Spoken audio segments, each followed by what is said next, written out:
त्रेता युग के अंत के बाद जब श्री राम अयोध्या लौटकर स्वधाम गए, तब हनुमान जी अकेले भटकने लगे।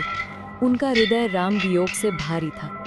एक दिन वे दक्षिण दिशा में चलते चलते एक रहस्यमयी वन में पहुंचे।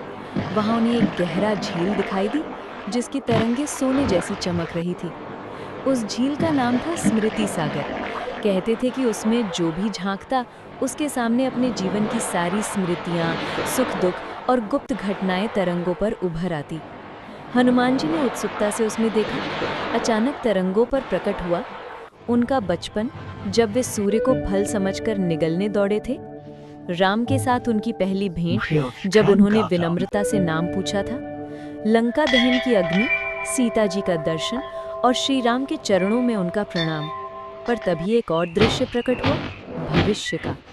उन्होंने देखा कि कलयुग में लाखों करोड़ों लोग उनका नाम लेकर संकटों से उबर रहे हैं। कोई परीक्षा में बैठने से पहले जय हनुमान कह रहा है, कोई अस्पताल में अपने बच्चे की जान बचाने के लिए उनका स्मरण कर रहा है, कोई युद्ध भूमि में साहस जुटा रहा है।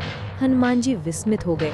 उन्होंने सोचा, राम काज तो पूर्ण हो चुका, पर यदि मेरा नाम मात्र से भविष्य के युगों में लोगों को शक्ति मिलती है, तो मेरा अस्तित्व व्यर्थ नहीं जाएगा।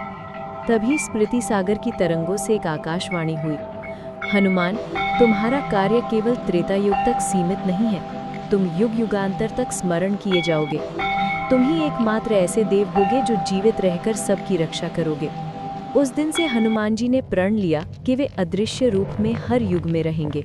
जहाँ भी कोई भयभीत होगा, वहाँ वे वायु की तरह पहुँचेंगे।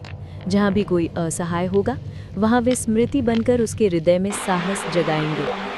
और तभी से वे कहलाए स्मृति सागर के रक्षक, जो अपने भक्तों की आत्मा में छिपी हिम्मत को जागृत करते हैं।